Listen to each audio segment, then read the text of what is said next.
Hello students, welcome to our channel, theprogressivestudents.com. My name is Tanvi Payal and I will teach you science. So students, start करते हैं with our first topic of class 7 CBSE, that is nutrition in plants. Nutrition in plants chapter को मैंने parts में divide किया है जिससे आप सबको इजी हो जाएगा ये चैप्टर समझना. ओके स्टूडेंट्स, स्टार्ट करते हैं. Nutrition in plants. Nutrition in plants chapter को समझने के लिए हमें सबसे पहले समझना होगा व्हाट इज फूड. फूड क्या होता है? Nutritious substance that people eat और drink in order to maintain life and growth. जो भी चीज़ें हम खाते हैं या पीते हैं अपनी लाइफ और अपनी ग्रोथ मेंटेन करने के लिए उसको हम फूड बोलते हैं. Now what are the components of food. Food में के क्या क्या कंपोनेंट्स होते हैं? हम जो फूड खाते हैं उसके अंदर क्या क्या प्रेजेंट होता है? हम जो फूड खाते हैं उसके अंदर carbohydrates, proteins, fats, vitamins and minerals, ये चीज़ें हमारे फूड में प्रेजेंट होती हैं. And these components of food are called nutrients. इन्हीं कंपोनेंट्स ऑफ फूड को हम क्या बोलते हैं? Nutrients. Now what do you mean by nutrition? Nutrition क्या होता है? The process by which living organisms obtain nutrients for their growth and development is known as nutrition.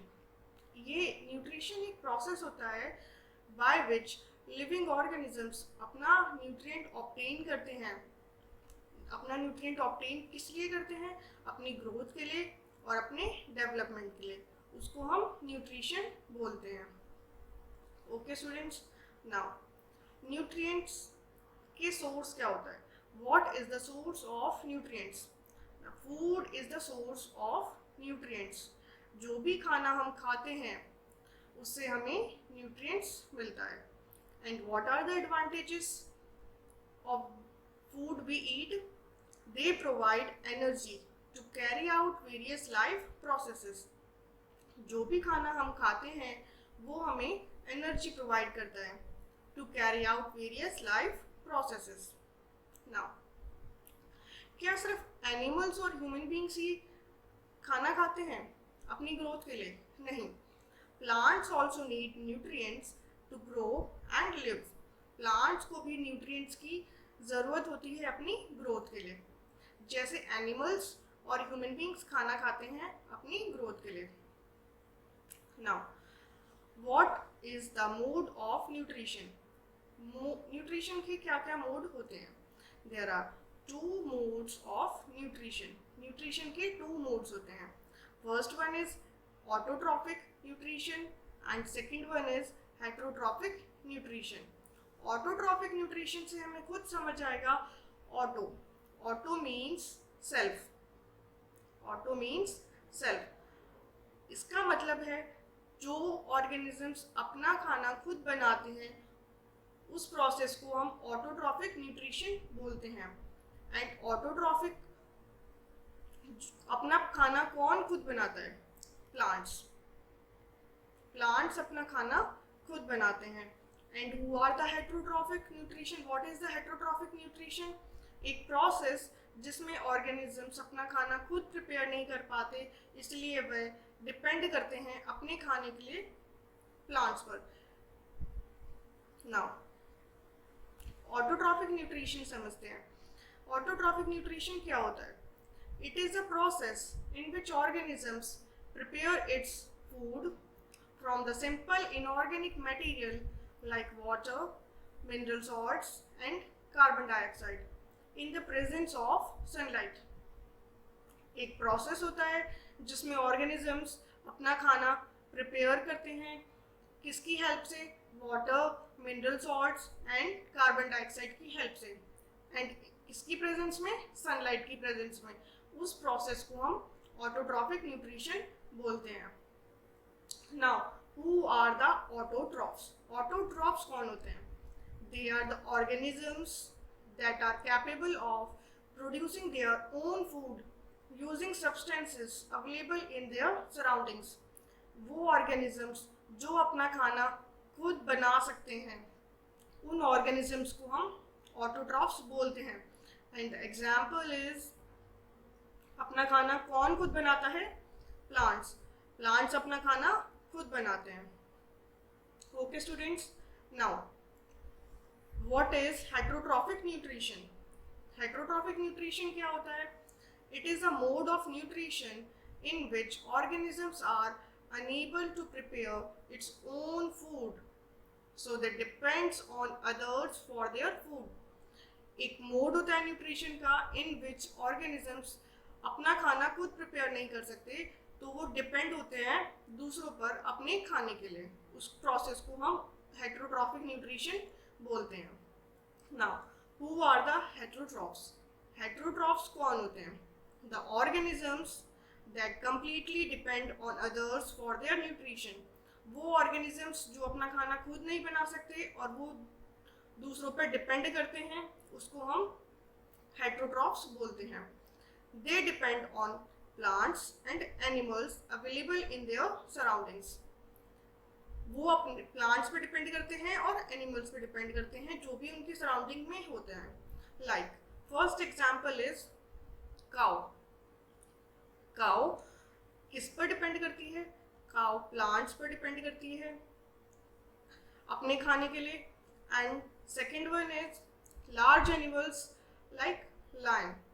Lion plants नहीं खाते हैं, तो वो स्मॉल एनिमल पे डिपेंड करते हैं अपने खाने के लिए.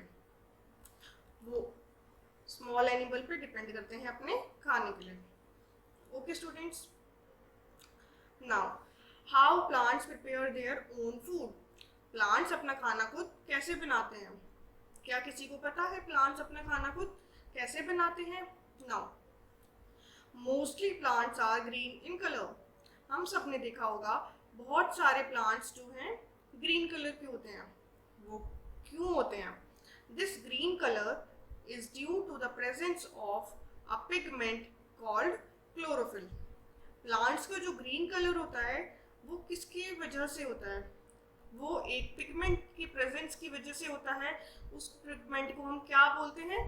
क्लोरोफिल. उस पिगमेंट को हम क्या बोलते हैं? Chlorophyll. Okay students, now plants prepare their own food by the process known as photosynthesis. Plants अपना खाना किस प्रोसेस की हेल्प से बनाते हैं? फोटोसिंथेसिस. जिस प्रोसेस से फूड प्लांट अपना खाना बनाते हैं उस प्रोसेस को हम फोटोसिंथेसिस बोलते हैं. Now what is photosynthesis? Photosynthesis क्या होता है? Photosynthesis consists of two words. First one is photo and second one is synthesis. In this, photo means light and the synthesis means putting together.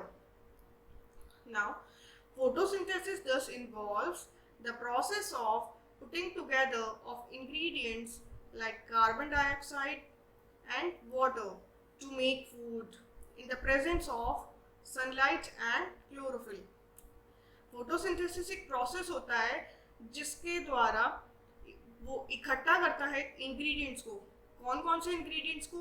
Carbon dioxide and water. Carbon dioxide and water को इकट्ठा करते हैं food बनाने के लिए. और ये process किसकी प्रेजेंस में होता है? सनलाइट की एंड क्लोरोफिल की. सनलाइट हम सबको पता है, सनलाइट हमें किससे मिलती है? सन से मिलती है. एंड क्लोरोफिल हमें एक क्लोरोफिल हमारा एक पिगमेंट होता है जो ग्रीन प्लांट्स में अवेलेबल होता है. क्लोरोफिल क्या होता है? एक पिगमेंट होता है जो ग्रीन प्लांट्स में अवेलेबल होता है. Now in this process carbon dioxide and water are converted into simple sugars and oxygen using sunlight. एक प्रोसेस होता है जिस फोटोसिंथेसिस एक प्रोसेस जिसमें carbon dioxide and water are converted into simple sugars and oxygen. इस process में carbon dioxide हमारा simple sugars में कन्वर्ट हो जाता है और वाटर हमारा ऑक्सीजन में कन्वर्ट हो जाता है. किसकी हेल्प से कन्वर्ट होता है? सनलाइट की हेल्प से कन्वर्ट होता है। Now food making process. Food जो बनता है वो कहाँ बनता है? वो फूड हमारा प्लांट्स की लीफ में बनता है। तो प्लांट की लीफ तक खाना जो रॉ मटेरियल्स होता है वो कैसे पहुंचता है? तो different parts of the plants gather raw materials from their environment and then transfer it to the leaf. So जो प्लांट्स के डिफरेंट पार्ट्स होते हैं वो रॉ मटेरियल्स को इकट्ठा करते हैं अपने इन्वायरमेंट से और फिर उसको ट्रांसफर करते हैं लीफ तक। ओके स्टूडेंट, सो देखते हैं what are these raw materials. Number 1 is water and minerals. Water and minerals हमें कहाँ से मिलता है? The roots of the plants absorb the water and minerals of the soil and then transport these to the leaf of a plants.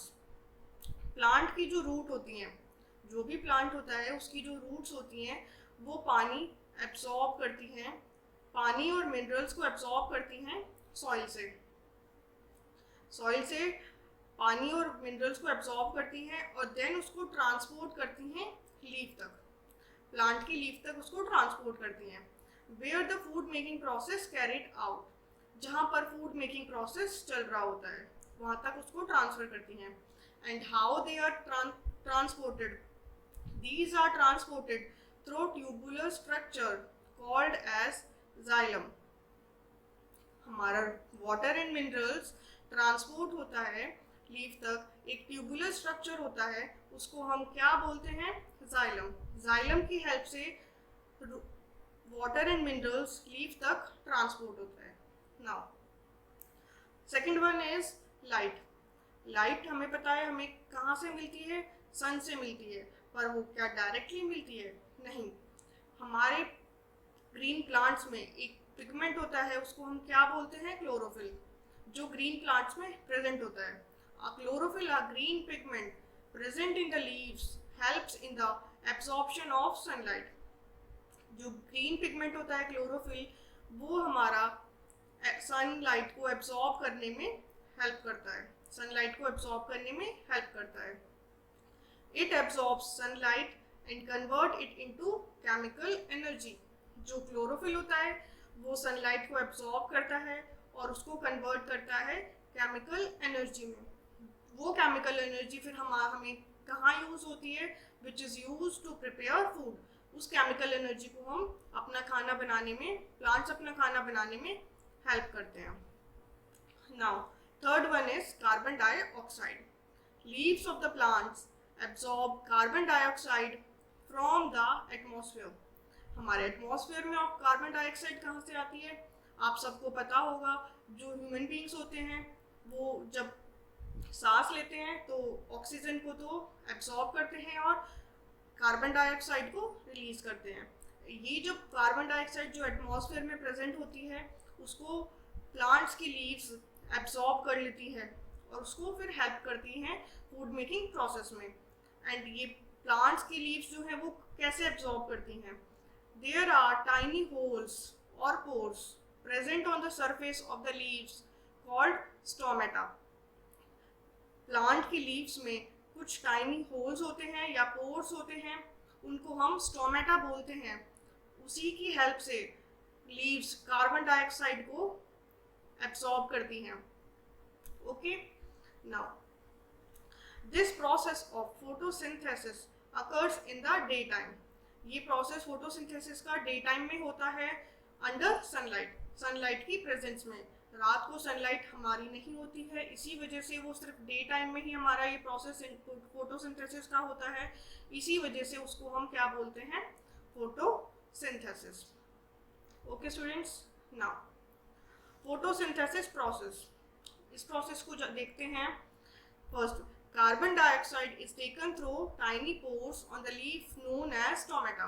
सबसे पहले carbon dioxide हमें कहाँ से एब्सॉर्ब करते हैं? Carbon dioxide is taken through tiny pores. Tiny pores की help से, जिसको हम स्टोमेटा बोलते हैं, उसकी हेल्प से हम कार्बन डाइऑक्साइड को एब्सॉर्ब कर लेते हैं, वो प्लांट्स एब्सॉर्ब करते हैं। Then water and minerals are transported to the leaves through the stem from the roots of a plant.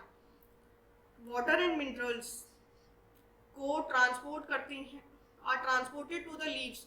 Water and minerals leave तक ट्रांसपोर्ट करती हैं स्टेम्स, जो किसकी हेल्प से करते थे, हमने देखा था जाइलम की हेल्प से।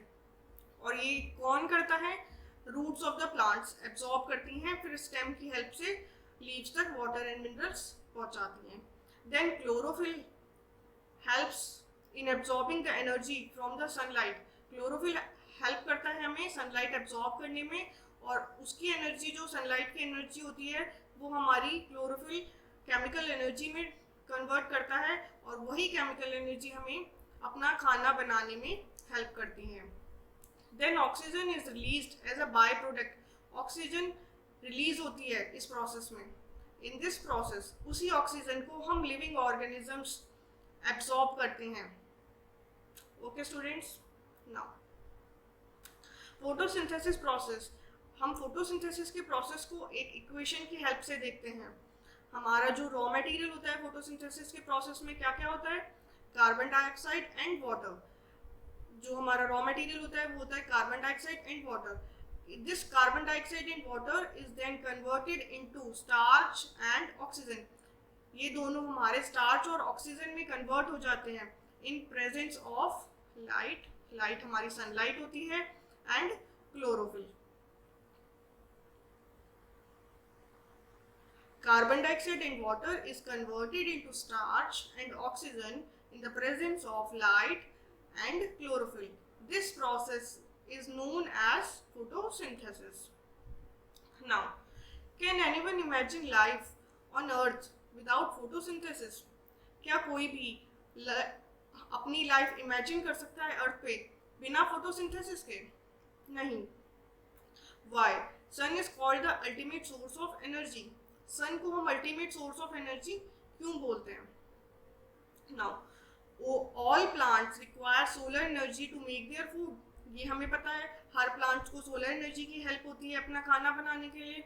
And then the herbivore animal, जो हर्बीवोर एनिमल्स होते हैं वो अपने खाने के लिए किस पे डिपेंड करते हैं, प्लांट्स पे। Herbivore animals depend on the plants for their food. Herbivore animal plants पे डिपेंड करते हैं अपने खाने के लिए। And the carnivore animal that do not eat plants, जो प्लांट नहीं खाते हैं वो डिपेंड करते हैं हर्बीवोर एनिमल्स पर फॉर देयर फूड। प्लांट्स हमारा सोलर एनर्जी लेता है, उसके बाद फूड बनाता है, फिर यही फूड हमारा हर्बीवोर एनिमल खाता है। और जो कार्निवोर एनिमल होते हैं, जो प्लांट नहीं खाते हैं, वो हमारे हर्बीवोर एनिमल पे डिपेंड करते हैं अपने खाने के लिए। सो एवरी ऑर्गेनिजम्स, हर ऑर्गेनिज्म डायरेक्टली और indirectly depend on the food made by the plants. तो हर ऑर्गेनिजम्स डायरेक्टली या इनडायरेक्टली डिपेंड करता है अपने खाने के लिए प्लांट पे। So that's why sun is called the ultimate source of energy. अगर हमारा सन ही नहीं होगा तो कोई भी प्लांट्स अपना खाना नहीं बना पाएगा, और प्लांट्स अपना खाना नहीं बना पाएगा तो हर्बीवोर एनिमल भी खाना नहीं खा पाएगा। हर्बीवोर एनिमल नहीं होंगे तो कार्निवोर एनिमल भी अपना खाना नहीं खा पाएंगे। तो इसी प्रोसेस से हमारा सन जो है अल्टीमेट सोर्स ऑफ एनर्जी कहलाता है। नाउ नेक्स्ट हम देखते हैं cell. What is cell? Cell क्या होता है? Cell is a tiny units, बहुत छोटी यूनिट को हम सेल बोलते हैं। That helps in making up a living organisms, जो हेल्प करती है हमारे लिविंग ऑर्गेनिज्म को बनाने में, उसको हम क्या बोलते हैं? सेल। सेल बहुत ही सबसे छोटी यूनिट होती है जो भी लिविंग ऑर्गेनिजम्स होता है उसको बनाने में।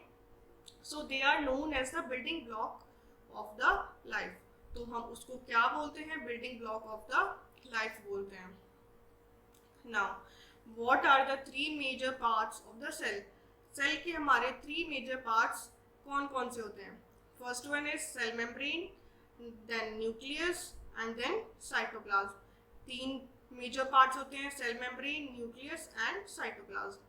Cell membrane को देखते हैं क्या होता है? Cell membrane a thin outer layer which protects the cell. एक आउटर लेयर होती है, बहुत ही पतली आउटर लेयर जो सेल को प्रोटेक्ट करती है, उसको हम क्या बोलते हैं? Cell membrane. जैसे कि आप सब देख सकते हैं इस फिगर के अंदर, ये हमारा सेल है।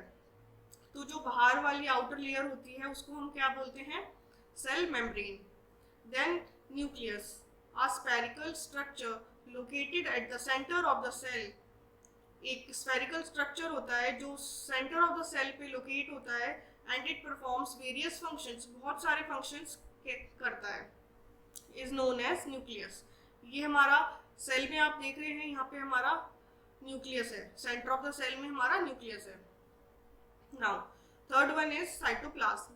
साइटोप्लाज्म क्या होता है?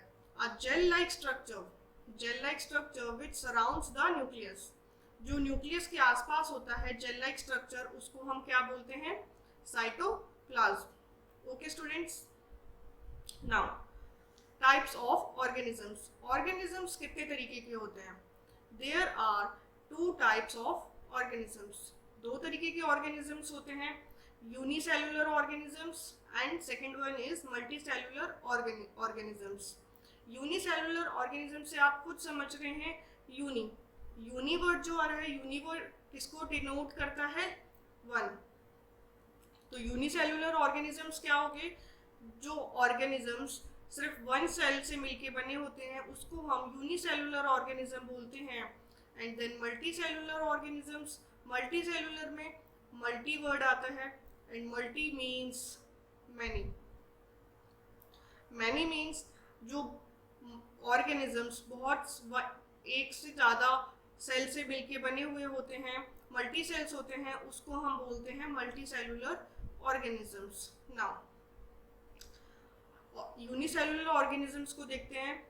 Organisms that are just made up of only 1 cell. वो ऑर्गेनिजम्स जो सिर्फ एक सेल से मिलके बने हुए होते हैं उसको हम बोलते हैं सिंगल सेल्ड और यूनिसेलुलर ऑर्गेनिजम्स। हमारा एग्जाम्पल है अमीबा। अमीबा सिर्फ एक सेल से मिलके बना होता है। Now multicellular organisms that are made up of more than 1 cell। वो ऑर्गेनिज्म जो एक से ज़्यादा सेल से मिलके बने हुए होते हैं उसको हम मल्टीसेलुलर ऑर्गेनिजम्स बोलते हैं।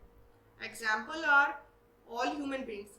हम सब ह्यूमन बींग्स जो हैं मल्टीसेलुलर ऑर्गेनिजम्स के अंदर आते हैं, plants and animals. Okay students, now this is the summary what we, जो ये हमारी समरी है जो हमने आज के लेक्चर में पढ़ा है। Now first one is what is food, components of food, nutrition, mode of nutrition, how plants prepare their own food, photosynthesis, food making process, photosynthesis process, source of energy, cells, types of organisms. ये चीज़ें आज हमने पढ़ी हैं और जो बाकी की चीज़ें बच गई हैं उसको हम अपनी नेक्स्ट वीडियो में कवर करेंगे। ओके स्टूडेंट्स, सो किसी भी स्टूडेंट को कोई भी प्रॉब्लम हो, कोई भी डाउट हो, तो आप सबको पता है हमारी वेबसाइट है theprogressivestudents.com। इस पर जाकर आप हमें WhatsApp link, Instagram page link, Facebook page link की हेल्प से आप मुझे कांटेक्ट कर सकते हैं, डायरेक्टली कॉल कर सकते हैं, मेल कर सकते हैं, मैसेज कर सकते हैं और मैं आपके डाउट्स क्लियर कर दूंगी। Okay students, let's meet in our next video.